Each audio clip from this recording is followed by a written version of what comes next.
नमस्कार।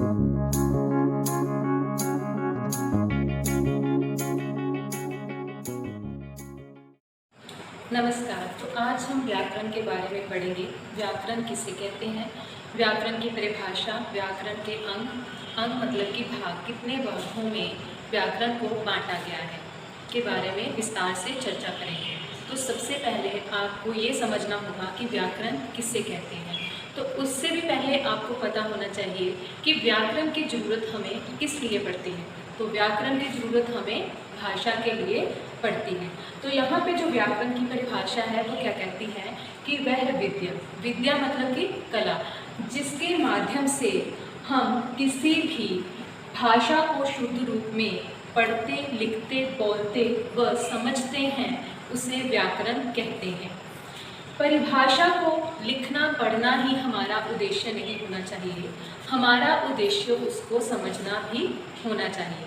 तो यहाँ पे जो व्याकरण की परिभाषा है उसमें कहा है कि व्याकरण शब्द का प्रयोग हम जिसके लिए करते हैं वे वैसी विद्या है, वे वैसी कला है जिसके माध्यम से हम किसी भी भाषा का ज्ञान प्राप्त करते हैं।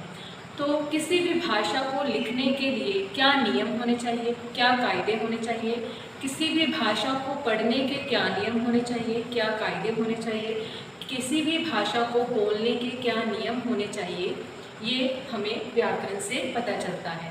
तो जिन नियमों का प्रयोग हम बोलने, लिखने, पढ़ने व समझने के लिए करते हैं, उन्हीं नियमों को पूर्ण रूप में है व्याकरण के अंग। तो व्याकरण को 4 भागों में बांटा गया है।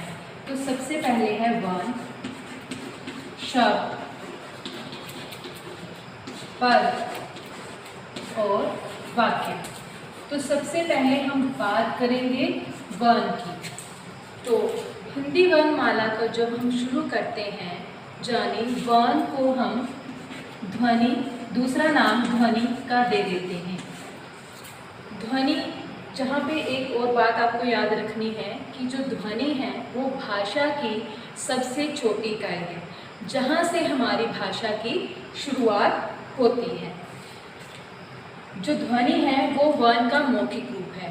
यानी हमने यहाँ कोई वर्ण लिखा तो उस वर्ण का हम मुंह से कैसे उच्चारण करते हैं, तो मुंह से उच्चारण करने को क्या कहते हैं, ध्वनि। और जो ध्वनि है उसको हम जब लिख देते हैं तो लिखित रूप क्या है, वर्ण है। तो जो ध्वनि है वो वर्ण का मौखिक रूप है और वर्ण क्या है, ध्वनि का लिखित रूप है। तो वर्ण को हम कितने भागों में बांटते हैं, बांट कर पढ़ते हैं। आपको पता है कि हिंदी वर्णमाला में हम वर्ण को 2 भागों में बांट कर पढ़ते हैं, स्वर और व्यंजन। तो यहाँ पे ये हमारा व्याकरण का एक अंग हो गया वर्ण। आगे हम पढ़ेंगे शब्द के बारे में। शब्द किसे कहते हैं, 2 या 2 से अधिक वर्णों को जब हम आपस में मिलाते हैं तो उससे सार्थक अर्थ निकलता है, तो उसे क्या कहते हैं, शब्द कहते हैं। तो शब्द के अंदर अब क्या क्या आता है, शब्द को कितने भागों में बांटा गया है। तो सबसे पहले है शब्दों के आधार पर शब्द। तो उसमें हम पढ़ते हैं देशीय शब्द, विदेशी शब्द, तत्सम शब्द, तद्भव शब्द, संकर शब्द। उसके बाद हम करते हैं रचना के आधार पर शब्द। रचना मतलब बनावट के आधार पर।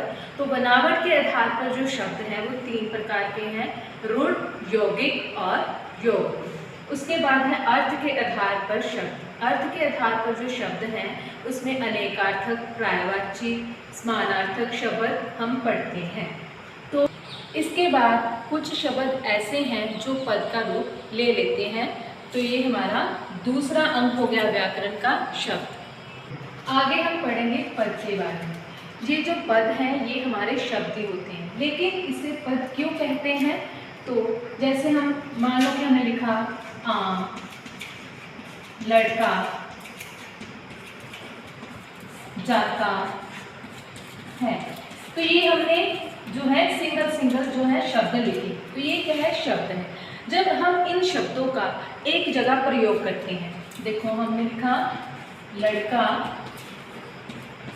आम, खाता है, तो ये हमने एक जगह इसका प्रयोग कर दिया। मतलब कि एक ये जो लड़का है ये क्या है, इस वाक्य में पद है। ठीक है। तो इसमें कौन सा स्थान है, ये इसका ये संज्ञा है।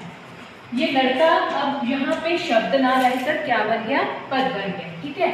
और ये इसका वाक्य में क्या प्रयोग किया गया है, कर्ता के स्थान पर इसका प्रयोग किया गया है। और यहाँ पे ये लड़का वचन कौन सा है, तो ये एक वचन है।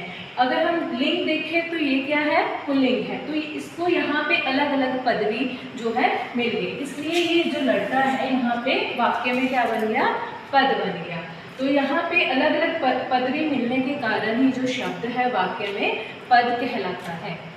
वाक्य के बारे में, तो वाक्य से पहले हमने क्या पढ़ा, वर्ण, शब्द, पद। पद में हमने संज्ञा, सर्वनाम, विशेषण, क्रिया विशेषण, ये सारे पद में आते हैं। पद को दो भागों में बांटते हैं ना, विकारी और अविकारी शब्द। जब हम इन पदों को सभी को संज्ञा, सर्वनाम, विशेषण शब्दों को जोड़कर पढ़ते हैं तो वहाँ पे वाक्य बनता है, ठीक है। जब हम दो या दो से अधिक शब्दों को मिलाते हैं तो उसमें से सार्थक अर्थ निकलता है, तो उसे क्या कहते हैं, वाक्य कहते हैं। सार्थक मतलब कि कोई उसका अर्थ निकलना चाहिए, मतलब निकलना चाहिए। मान लो मैं आपको बताती हूँ कि जैसे मोहन अपने घर जाता है, तो यहाँ पे क्या है, मोहन नाम का जो लड़का है वो अपने घर जा रहा है, तो यहाँ पे अर्थ निकल रहा है कि मोहन नाम का लड़का अपने घर जाता है। तो यहाँ पे ये क्या है, वाक्य, पूरा वाक्य बनता है, यहाँ पे अर्थ निकलता है।